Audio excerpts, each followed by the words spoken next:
அசத்தலான பேச்சாளராக anchoring and public speaking பயிற்சி பட்டறை ஜூலை 9 முதல் நேரடி மற்றும் இணைய வழி வகுப்புகள். தொடர்புக்கு 7338824242. இப்பெல்லாம் என்ன சொல்றது, டிவி திறந்து நியூஸ் கேட்கறதுக்கே பயமா இருக்கு. எந்த மாதிரி நியூஸ் எந்த பக்கத்துல இருந்து வருது அப்படின்னு. இந்த நியூஸும் 2-3 விஷயங்கள் கேள்விப்பட்டு எனக்கு ஒரு 4 நாளா சுத்தமா எனக்கு கண்ணை மூடியாச்சுன்னா இதான் மனசுல வரும். அந்த பொண்ணு அது என் வீட்டு பொண்ணா இருந்தா அதெல்லாம் அப்படி நினைச்சு பார்க்கும்போது அவங்க அப்பா அம்மா இருக்கிற இடத்துல, அந்த அப்பா அம்மா அந்த பையன் இருக்கிற இடத்துல நானாக இருந்தேன், என்னோட வீட்டுல இருக்கிறவங்களாக இருந்தேன், அப்படியே மனசு போட்டு இது பண்ணிட்டு இருக்கேன். அதை விட என்ன வருத்தம்னா, ஒரு குழந்தையோட உயிர், அனிமல்ஸுக்கு இருக்கிற அந்த அந்த ஒரு அனிமல்ஸுக்காக போராடுறவங்களுக்கு இருக்கிற அந்த ஒரு மரியாதை கூட ஒரு மனிதனுடைய உயிருக்கு இல்லையா? என்ன இது ஒரு கொடூரம் நடந்திருக்கு. அதை விட மனசுக்கு வருத்தமும் பயமும் கொடுக்கறது. என்ன ஸ்டெப் எடுத்துட்டு இருக்காங்க? எதுக்கு இவ்வளவு டிலே? அதுக்கு தகுந்த மாதிரி ப்ரூஃப் அது இதெல்லாம் கொடுத்துட்டு இருக்காங்க. என்ன செய்யணுமோ மற்ற ஊர்கள்ல எல்லாம் மற்ற கண்ட்ரீஸ்ல எல்லாம் பண்ற மாதிரி கடுமையான தண்டனை உடனே கொடுத்தாதானங்கள் இந்த மாதிரி விஷயங்கள் நடக்காம இருக்கும். இதை பத்தி பேசுறதுக்காக ஒரு 2 பேர் இருக்காங்க, 3 பேர் இருக்காங்க, ஒரு அப்பா ஒரு அம்மா ஒரு தம்பின்னு இருக்காங்க. இது எந்த வசதியுமே இல்லாம, எந்தவித சப்போர்ட்டும் இல்லாம, யாருமே இல்லாம, ஐயோ நான் வெளியே சொன்னா அவங்க எங்களை அப்படி பண்ணிடுவாங்களே இப்படி பண்ணிடுவாங்களே, எத்தனை ஏழைகள், எத்தனை எத்தனை பெண் குழந்தைங்களோட அப்பா அம்மா சகோதரர்கள் இருக்கிறாங்க. ரொம்ப கஷ்டமா இருக்கு இதுக்கு எடுத்துட்டு இருக்கிற ஸ்டெப்ஸ் பார்க்கும்போது. தயவு செய்து தப்பு செஞ்சவங்கள கொஞ்சம் கூட டிலே பண்ணாம அவங்களுக்கு தேவையான பனிஷ்மெண்ட் கொடுக்கும்போது தான் இன்னொரு உயிர் போகக்கூடாது. என்னமோ இப்போ பனிஷ்மெண்ட் அவங்களுக்கு ஏதாவது பண்ணா கூட அதுக்கு சப்போர்ட் பண்றதுக்கு இருக்கிற ஆளுங்களை பார்க்கும்போது அரசியல் இருக்கேன், அதுல இருக்கேன், இதுல இருக்கேன்னு சொல்லி எடுக்காம ஒரு மனிதாபிமான அடிப்படையில் இருந்தது. ஒரு உயிர் இங்க போனது, ஒரு உயிர் ரோட்ல போயிட்டு இருக்கும்போது நாய் பார்த்தாச்சுன்னா இப்படி கல்லு தூக்கி போடக்கூடாது, காலால மிதிக்க கூடாதுன்னு சொல்றாங்க. அதுக்கு கேர் பண்றதுக்கு ஆள் இருக்கு. ஆனா ஒரு ஒரு சொறி நாயோ வெறி நாயோ கடிச்சு கொதறி ஒரு குழந்தையோ ஒரு ஒரு மனிதனும் செத்து போச்சுன்னா அதுக்கு பிரச்சனை இல்லை. ஒரு ஒரு ஒரு அனிமலுக்கு இருக்கிற அனிமலும் உயிருள்ள ஒரு ஜீவன் தான். பட் இருந்தாலும் அதுக்கு கொடுக்குற ஒரு இது கூட ஒரு ஜீவனுக்கு இல்லையா? என்ன இது? ஏன் ஒவ்வொரு வாட்டி உங்க வீட்டுல ஒரு பொண்ணு இருந்தா, உங்க வீட்டுல ஒரு பையன் இருந்தா, உங்க வீட்டுல ஒரு தம்பி இருந்தா இப்படி கேட்டுக்கிட்டே இருக்கணுமா எல்லாரும்? நம்ம கையில அந்த பவர் இருக்கு, நம்ம கையில பனிஷ்மெண்ட் கொடுக்கறதுக்கு அந்த பவர் இருக்கு. எடுங்களேன், அந்த பவரை எடுத்து பனிஷ்மெண்ட் கொடுங்களேன். பனிஷ்மெண்ட் கொடுத்தா போன உயிரை திரும்பி வந்துருமா இந்த மாதிரி எல்லாம் கேட்கக்கூடாது.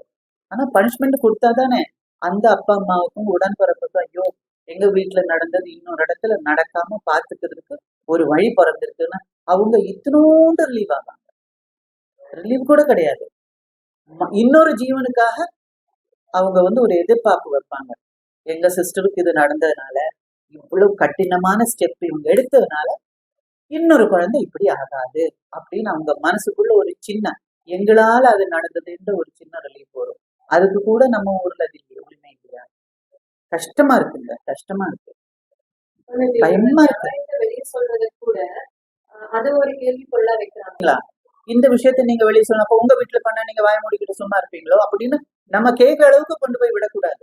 என்ன இது மனசுல இருக்கிற விஷயத்த வெளியில சொன்னோம். எங்க கோயிலுக்கு போறதா சொல்லி ஒரு வண்டியில உட்கார்ந்துட்டு அந்த கடைசி 5 நிமிஷம் அந்த பொண்ணோட மனசு, அந்த பொண்ணோட இதயத்துல அந்த விஷயங்கள் கொஞ்சம் யோசனை பண்ணி பார்த்துட்டு அந்த இடத்துல உங்க பொண்ணை வச்சு பாருங்க. அதுக்கப்புறம் வெளியில சொல்றீங்க அந்த மாதிரி இதெல்லாம் வராது. ஒருத்தரோட கண்ணீரை பார்த்து சந்தோஷப்படுறதுக்குன்னே நம்ம ஊர்ல சில ஆளுங்க இருக்காங்க, அதை வச்சு பிசினஸ் பண்றதுக்குன்னே சில பேர் இருக்காங்க. எனக்கு அதை விட இந்த நடந்த கொடுமைக்கு ஏன் எந்த ஸ்டெப்பும் உடனே எடுக்கல? அப்படியெல்லாம் ஒரு பவர் கிடைச்சிடுறாங்க. திருடியாச்சுன்னா 4 இடத்துல இப்படி கயிறு கட்டிட்டு பிடிச்சி இழுத்து கொலை பண்ணிடுறாங்க, கழுத்தை வெட்டுறாங்க. அந்த மாதிரி கொடூரமான பனிஷ்மெண்ட் கொடுத்தா தாங்க ஒரு உயிராவது நம்மளால காப்பாற்ற முடியும். அது நடக்கணும், அதுதான் என்னோட ஆசை. இதை தயவு செஞ்சு அவங்க அப்படி பண்ணாங்க, அவங்களுக்கு அப்படி இருக்காங்க, அந்த பொண்ணையே முதல்ல சொல்லி இருக்கலாமே. அதுக்கு நம்ம சொசைட்டியும் கொஞ்சம் பாருங்க. ஒரு பொண்ணு அப்படி போயிட்டு ஒரு வேளை திரும்பி வந்தாச்சுன்னா, ஏய் அப்படி பண்ணாதடி, உங்க அப்பா அம்மாவுக்கு கெட்ட பேரு வரும்டி, அப்படி இப்படியே சொல்லி சொல்லியே உங்க பொண்ணு திரும்பி வந்துருச்சு இப்படின்னு சொல்லியே இது ஒரு டென்ஷன் அவங்க மனசுக்குள்ள வச்சு அதை பயந்துக்கிட்டு அதை மனசுல வச்சுக்கிட்டு தெரிஞ்சுக்கிட்டு அதை அப்படியே உள்ள அடக்கி அடக்கி அடக்கி இந்த மாதிரி ஒரு முடிவுக்கு வருது. கொடுமைகள் வெளியில சொல்லக்கூடாது, சொன்னா உனக்கும் உங்க அப்பாவுக்கும் உங்க அம்மாவுக்கும் உங்க கூட பிறந்த ஆளுங்களுக்கு அப்புறம் கல்யாணம் நடக்காது. இதெல்லாம் நம்ம ஆளுங்களும் கொஞ்சம் சொல்லுங்க, நிறுத்துங்க.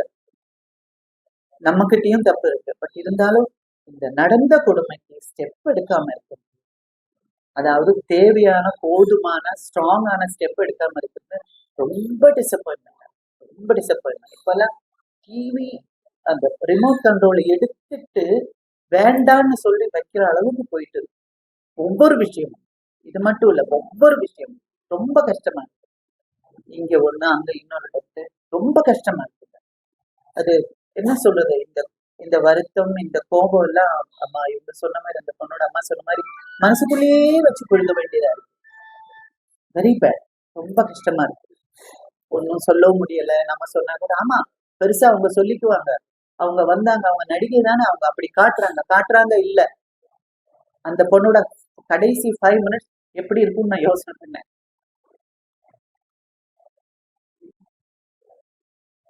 அந்த கடைசி 5 மினிட்ஸ் அந்த பொண்ணு என்னென்ன திங்க் பண்ணிருக்கும் கொஞ்சம் யோசனை பண்ணுங்க.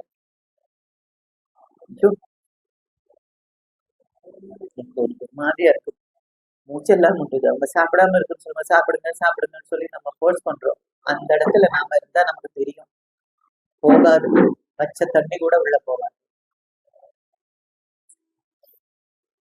கோபப்படுறதா, வருத்தப்படுறதா.